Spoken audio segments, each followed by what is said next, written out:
Hi there, folks. My name's NovaWing24, and welcome to the NovaWrap, your one-stop location for your simulation release news and goings-on from the week that was. So here we are on Sunday, the 5th of August 2018, for another exciting episode. And apologies once again, I am on the road traveling for work again, so I cannot guarantee how good the sound quality is going to be for this week's episode, but I will do the best that I can to bring you the news. Now, speaking of the news, we're going to jump straight into with an interestingly maligned release for this one. It's definitely one that I didn't expect to see coming to DCS, and it's raised more than a few eyebrows from the community, but it is already receiving absolutely critically amazing acclaim and reviews from many virtual pilots. So, of course, I am referring to the release of the Yak 52 for DCS World. So, the Yak 52, for those who may not know, is a basic trainer aircraft, a primary trainer or basic trainer aircraft developed in the Soviet Union during the 1970s, and has soldiered on and essentially been the primary trainer really until very, very recently, where sort of successive versions of models of Yaks have taken their place. However, the Yak 52, because it was produced in such huge numbers and it's been licensed for production elsewhere in the world as well, means that it's a very affordable way to get into sort of warbird-esque aviation because it's a very docile, very calm aircraft because it is obviously designed to be a trainer, but it also provides a very excellent, with very rugged construction techniques, a lot of very easy to handle aircraft, both in the air and on the ground. And also because of those characteristics, and because it is a very controllable aircraft, has become very popular with civilian aerobatics teams around the world. Indeed, the Australian Russian roulettes fly a mixture of Yak 52s and Nanchang CJ6s. So yes, it's very something that an aircraft I am very familiar with seeing in the skies. And as I said, it's in a way I was a little surprised to hear when it was coming to DCS, but in a way, it does kind of make sense because I mean DCS World does offer primarily an Eastern Bloc focus. I mean they're Russian, the developers are Russian, and now sort of as it actually says, you can actually go through an actual sort of a realistic training program within DCS World. Now you can actually go from your basic primary trainer of the Yak 52 through to your advanced training in the L39C, and then move on to your modern sort of Soviet era, or well,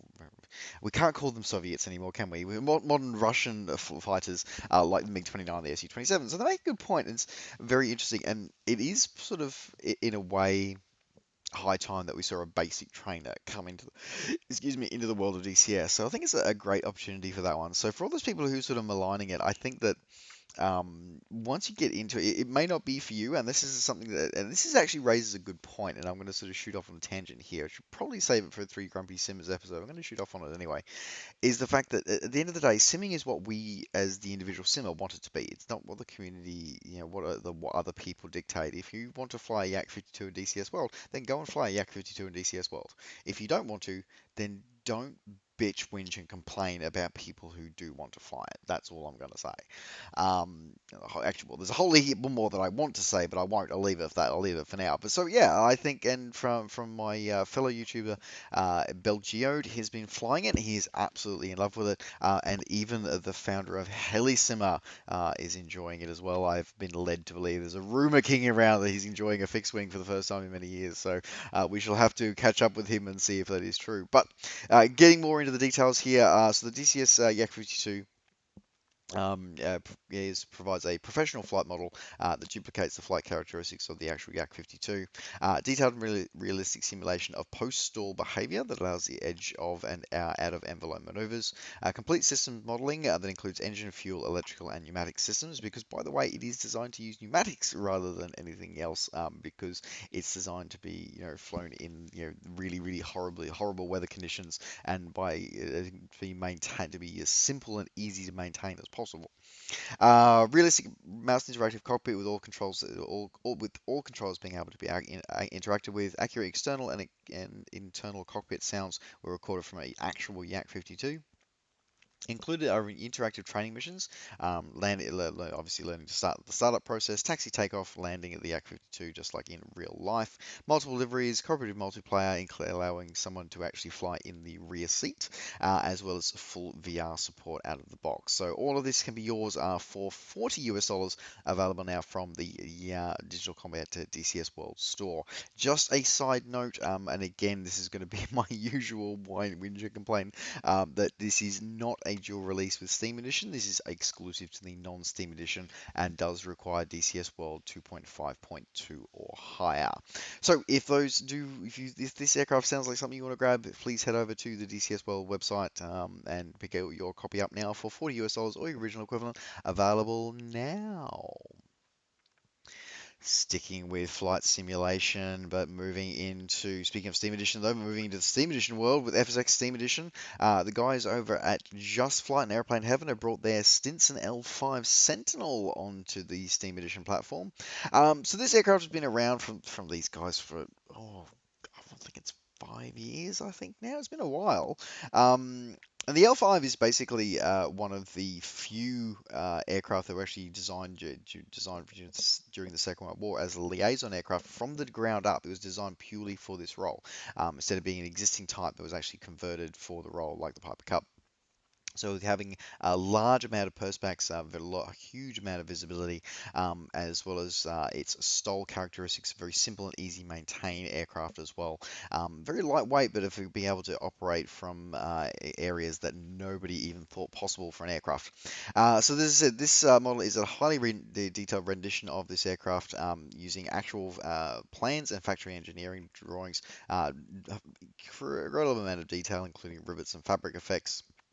Unique animations including aileron droop have been included, fully animated, highly realistic pilot and observer figures have been included as well. Removable engine cover to reveal the detailed Lycoming engine, fully animated doors and drop-down perspex windows, weather covers and pre-flight covers as well. The rendition of the cockpit is designed as a World War II period Stinson as well, with a unique shake of the on the airframe when you're actually starting the engine as when it's idling on the ground as well.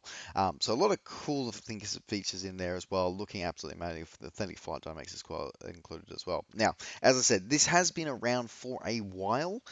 This L5 Sentinel has been around for a while, so it's up to you guys if you do want to get it. If you are a FSX Steam Edition user only, then you can pick this one up on Steam, coming in at $25.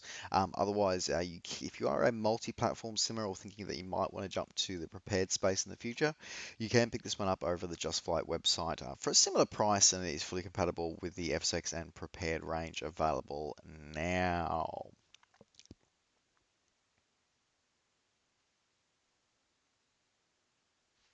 Sticking with flight simulation, but moving to the guys over at FS2 Crew have released, or they've maybe not released, they've rebooted their Aerosoft Airbus Pro range for the latest version of the Airbus, their Aerosoft Airbus line. So previously, of course, they had their crew simulation for the Airbus X series. And now with the release of the Airbus Pro series from Airbus, from Aerosoft, that the guys at FS2 Crew have done an update accordingly to include a full new compatibility with the new aircraft. Again, it is the procedures that are included are based on the real-world Airbus standing operating procedures, direct and seamless integration to using Aerosoft's SDK. Includes full normal checklists, flight attendant interaction, start crew pushback interaction, Airbus specific crew workflows, cabin announcement, PAs, bleed-offs, takeoffs, a variety of other things are included as well. Along with that, this is fully compatible with the upcoming. Sorry, this is fully compatible, as I said, with the Aerosoft series when both what's currently released and is coming available shortly. Now, in this pack, you get the voice control and button control. You also get the Airbus Global First Officer voice set as well, which gives you a wide range. It gives you 7 new First Officer voices for various operating regions that you can select and choose as you so desire. Now, this one's coming in at €35 from the FS2 Crew store. If you are an existing owner of the the previous version of the FS2 Crew product for the previous Aerosoft Airbuses, then you are entitled to a €5 discount, which I think is maybe going to go out a limb here, but I think it's a bit, you know, it's a I'd expecting, at least like, a 50%, discount, but, anyway, whatever. But yeah, so it's a €5 discount on that one using a code that's available on the website. So if you all wanted to pick this one up to enhance your Airbus experience and actually sort of try flying multi-crew with a virtual co-pilot, then it might be good. It's an idea for you guys. You can pick this one up over at the FS2 Crew Store or your favorite flight sim retailer available now. Moving out of the ESP platform world, now moving into the world of X-Plane 11. The guys over at Orbix have released their Pearson Field for X-Plane 11. So Pearson Field was released earlier this year, sort of when the guys over at iBlue Yonder rejoined Orbix. There's an airport that's a small little G airport in the Pacific Northwest, but it actually serves as the oldest known continuously operating airport in the region and one of the two oldest airfields in the US. So it's got a lot of history there, and therefore that makes there's a lot of very interesting little sort of tidbits and to find, and there's things that you can search for in the scenery as well, and makes it a very popular place to visit for aviation enthusiasts. And now you can do that in the sim. As I said, this was previously released for the ESP range earlier in the year. It's now available now for X-Plane. So this version comes with 12 square miles of photoreal terrain, including Hayden Island, Oregon, and downtown Vancouver, Washington as well. Detailed representation of downtown Vancouver is included, along with detailed modeling of the airfield, including accurate photoreal renditions of the buildings, accurate buildings as they appeared at the start of this year, as well as custom airport ground polys utilizing X-Plane 11's PBR materials services, as well as static aircraft commonly seen on the ramp. You also get detailed and static accurate buildings for the airport and the region surrounding the airport, particularly the approach paths. So there's a lot in there for your low and slow flyers, as well as anybody who's a bit more something a bit bigger. So if you wanted to explore a place that's very important with in aviation history, this might be a place for you to visit. As I said, this one's available from the guys over at Orbix, coming in at about $25 or your original equivalent, available now. And another release for X-Plane 11 this week. The guys over at, well, I would say Dreamfoil, but it's one of the developers that works at Dreamfoil, who's previously released the Embryo 110 Banderandy. They've rebooted it for the third time with version 3 with a major reoptimization and update for this aircraft. And this time making it fully compatible with X-Plane 11, with a fully revamped and updated flight model, fully overhaul of all the texturing, both internally and externally to take full advantage of X-Plane 11's texturing engine, as well as becoming fully VR compatible and a full reboot of the 3D model as well. So this includes our full system simulation, realistic simulation of all switches, caps of the turbine, inlet, outlet, and pitot, as well as GPU unit modeling, air conditioner simulation, and a full failure simulation, as well as a fully functional weather radar, as well as full integration into Laminar's GNS 430 and 530 as well. One of the interesting things about this one as well is the fact that it has what they've termed smart menu technology, where you can actually sort of click on parts of the external of the aircraft and it'll bring up the corresponding menu. So, for example, you click on the fuel cap on the wing, and it'll actually load up the sort of fuel sort of system as well. You can open the cargo door, and it'll actually allow you the ability to actually sort of adjust the payload of the aircraft and the weight and balance. So there's a lot of really interesting, cool kind of things that have been added to this one, which I'm kind of impressed about. I'm really hoping to get my hands on a copy of this because the Banderandy is an aircraft, again, one of those aircraft that I have a personal connection with. So I really want to spend some time flying it because I've never found a one for the ESP platforms. So I'm curious. I'd heard about this one for X-Plane 10, but was sort of heard mixed things about it working in X-Plane 11. But now that I know there's an X-Plane 11 version, I think I'll be looking to see if I can get my hands on this one. So you never know. Anyway, but if I wanted to pick this one up, this one is available over the xplane.org store, coming in at $30 or original equivalent, available now. Moving away from flight simulation now into the world of the permanent way, the guys over at Train Simulator have released it's a it's a double down release, right, leading into a triple down release. So they've come out with their GEML BR British Rail Class 315 electric motive unit. Seriously, people tell me that aviation's hard to get get your mouth around, but seriously, trains are hard to get your mouth around. Anyway, so this is part of the Pro range, and has been developed from developer Armstrong Powerhouse. And it's a rendition of a train that's the Class 315 fleet, so which has spent over 30 years actually operating at various parts of during the around the United Kingdom, and it's actually sort of designed specifically around, and it's gone through various iterations through its lifetime. Now, this particular one is designed for the British Rail in the blue, white, and white liveries, as well as two cab variants. You get the CSR and GSM-R destination computer model, detailed internal and external audios, and you get a couple of options of operation. So when they were first introduced, they had a onboard guard who would actually train guard who would operate the doors, separate from the driver.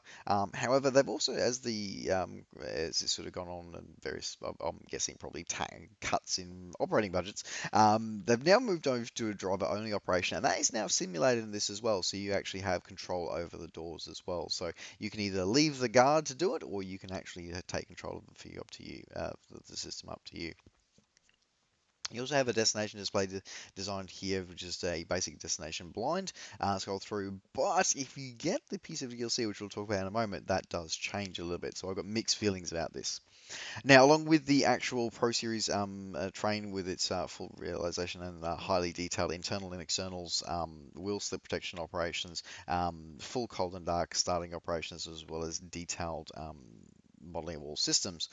You do get three scenarios in here, which are all required as typically we see with train simulator content. If you want to be able to use the scenarios, you need to have the Great Eastern Mainline London to Ipswich route installed as part of your collection.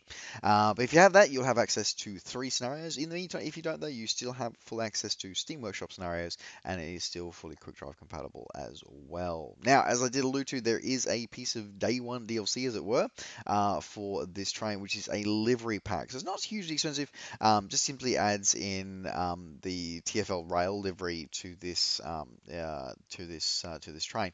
However, and this is the part that I'm not quite so happy about, is the fact that it does actually add in a different mode. So instead of actually having so as I sort of alluded to in the main version of the train that it's sold, has this sort of, you scroll through all the different destinations, whereas later versions of the train actually, it was like a digital readout key, so like like the LCD display, and you sort of just punch a code in as the driver, and the destination would appear on the screen for all the passengers to see. The only way to get access to that is by buying this DLC. Um, so I got mixed feelings about that. You're essentially locking a core representation of the train, of the model, to what's ostensibly supposed to be a livery-only DLC. So I'm perfectly fine with selling liveries. I'm perfectly fine with that, because it's about the same price as the usual price, about $5, $5 US for the livery price. That's no problem at all. But yeah, I just feel that locking that other feature is a bit annoying. So yeah, anyway. Oh, and I didn't mention before, yeah. So if you want to get the main train, as I said, is $20 US. So it's actually a pretty good price for a Pro Series train.